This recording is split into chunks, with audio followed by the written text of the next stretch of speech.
La diferenciación celular es el proceso por el cual una célula cambia su estructura.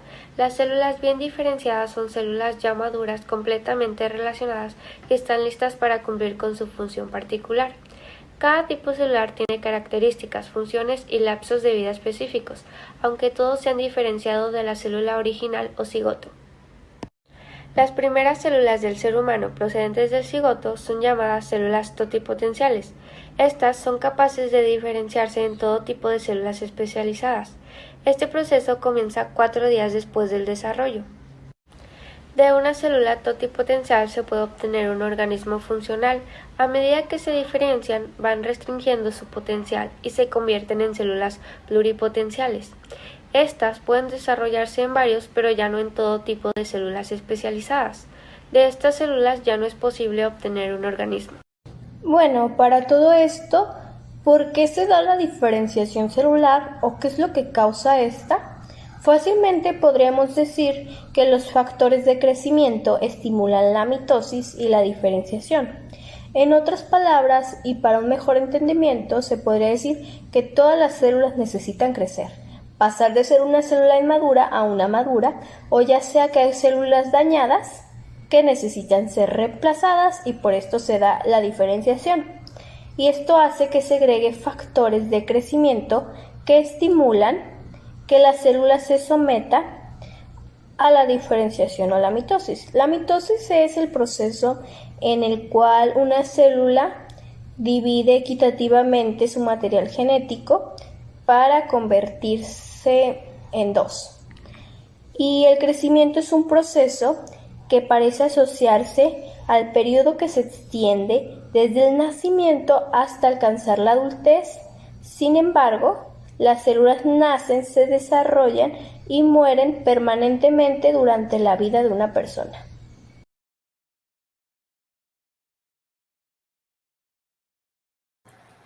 Es un proceso de desarrollo contrario en las células diferenciadas terminales con funciones especializadas que regresan a su forma base o a su fase menos diferenciada, o sea que pierden algunas de sus características como la capacidad de dividirse, volviendo así a su estado más inmaduro. Cuando estas células se hayan desdiferenciado, pueden diferenciarse otra vez en un tipo celular maduro. Ahora mencionaré algunos puntos clave de la desdiferenciación celular. En pocas palabras, la desdiferenciación celular es la pérdida parcial de elementos o caracteres morfológicos y funcionales, ya sea de un tejido o de una célula.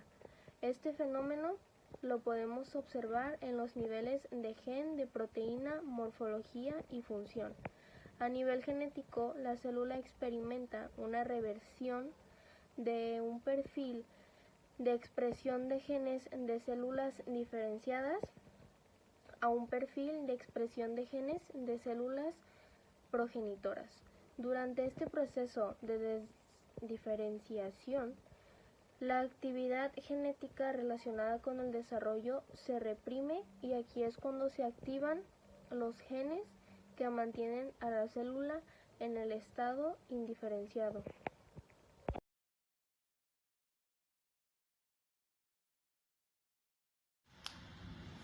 Capas germinales. Las capas germinales son el conjunto de células formadas durante el proceso o el desarrollo embrionario, a partir de las cuales se van a originar o se formarán los tejidos, las estructuras y los órganos del adulto. Una capa germinal también puede recibir el nombre de capa embrional, hoja embrionaria u hoja blastodérmica. Las capas germinales se dividen en tres: ectodermo, que es la capa más externa; mesodermo es la capa del medio; y el endodermo es el tejido o la capa más interna de estas tres capas que se desarrollan durante el proceso embrionario. Dentro del endodermo se pueden formar las glándulas endocrinas, que son las que segregan hormonas en el torrente sanguíneo y este las transporta a todo el cuerpo. Se puede formar el sistema digestivo, las vías respiratorias, los pulmones, el hígado, el páncreas, la vejiga urinaria. Las células que permanecen en el epiblasto constituyen el ectodermo. El ectodermo es la capa germinal externa. es el origen del sistema nervioso, las vías respiratorias altas, el tubo digestivo superior, la epidermis y sus anexos y las glándulas mamarias. El mesodermo es la capa germinal media. Se origina a partir de la masa celular interna y se encuentra situada entre el endodermo y el ectodermo. Es el origen del sistema esquelético, el sistema circular, el aparato circulatorio y renal y el aparato reproductor.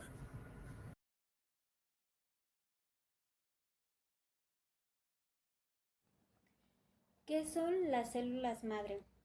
Las células madre son todas las células sanguíneas del cuerpo, como lo pueden ser los glóbulos blancos, los glóbulos rojos y las plaquetas, y estas comienzan como células jóvenes inmaduras, llamadas también o conocidas como células madre hematopoyéticas, ya que son formadoras de sangre, y son células que aún son muy jóvenes y no están completamente desarrolladas. Sin embargo, estas células madres pueden madurar en cualquier tipo de célula que nuestro cuerpo lo requiera. Las células madre viven principalmente en lo que es la médula ósea, más específicamente en la parte interior esponjosa de ciertos huesos, y es aquí donde se dividen para la producción de nuevas células sanguíneas. Una vez que las células sanguíneas hayan madurado, estas van a salir de la médula ósea y van a entrar ahora al torrente sanguíneo. Asimismo, un pequeño número de células madre que aún son inmaduras entran de igual manera en el torrente sanguíneo y se les conoce como células madres de la sangre periférica. Las células madres producen glóbulos rojos, blancos y plaquetas. Necesitamos todos estos tipos de células sanguíneas para mantenernos vivos. Para que estas células sanguíneas cumplan su función, necesitamos tener en la sangre la cantidad suficiente de estas. Nos encontramos con los glóbulos rojos que transportan el oxígeno desde los pulmones a todas las células del cuerpo.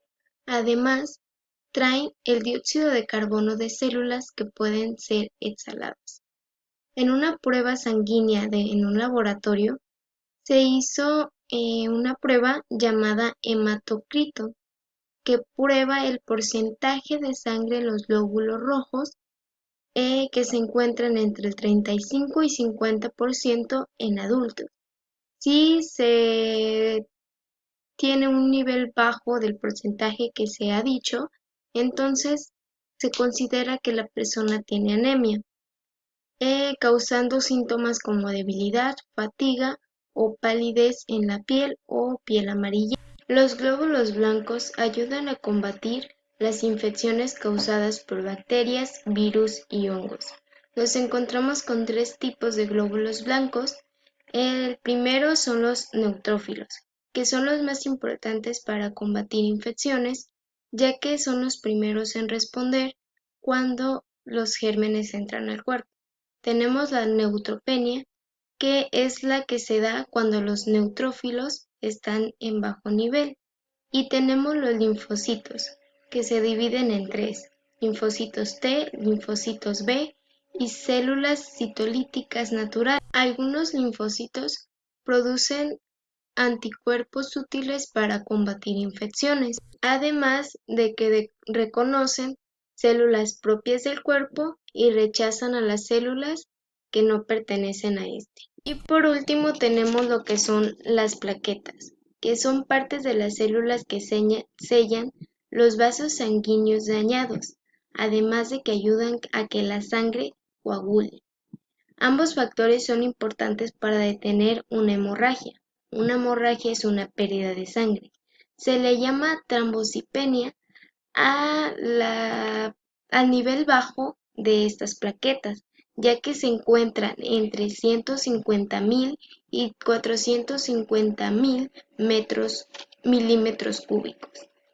Cuando se tiene un nivel bajo, como ya se mencionó, que es la trombocitopenia, se provoca fácilmente moretones, hemorragias nasales y en encías.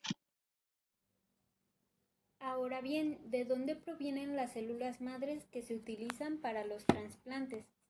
Dependiendo del tipo de trasplante que se vaya a realizar, hay 3 posibles fuentes de células madres para usar en trasplantes. La primera es la médula ósea, ya sea del paciente o de alguien más. La médula ósea es el tejido esponjoso y líquido que se encuentra dentro de algunos huesos. Cuenta con muchas células madre y su función principal es producir células sanguíneas que circulen en todo el cuerpo. La número 2 es el torrente sanguíneo, más específicamente la sangre periférica. Normalmente no se encuentran muchas células madres dentro de la sangre, pero cuando se administran hormonas conocidas como factores de crecimiento algunos días antes de la recolección, esto provoca que las células madres crezcan más rápido y pasen de la médula ósea a la sangre. Y la número 3 es la sangre del cordón umbilical de los recién nacidos. La sangre de los recién nacidos normalmente tiene mucha mayor cantidad de células madres, ya que después del nacimiento la sangre que queda en lo que es la placenta y en el cordón umbilical puede ser recolectada, almacenada e incluso congelada hasta que se necesite para hacer un trasplante de células madre. Concluimos con que las células madres son parte fundamental de la vida de las demás células, como la del ser humano, ya que son las que nos protegen de infecciones, pérdidas de sangre y tener un buen funcionamiento en nuestras células sanguíneas, ya que su localización principal es en la médula ósea, entre otras fuentes como la sangre del cordón umbilical o de una persona. Gracias a su local funcionamiento, estas pueden ser trasplantes hacia otras personas dependiendo de su necesidad. Según la página cancer.org, las células madres producen glóbulos rojos, blancos y plaquetas.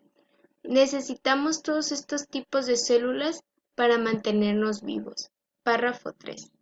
En la vida cotidiana, un claro ejemplo de estos trasplantes pueden ser cuando nos avisan, nos dan una noticia o familiares necesitan donantes de sangre para alguna persona.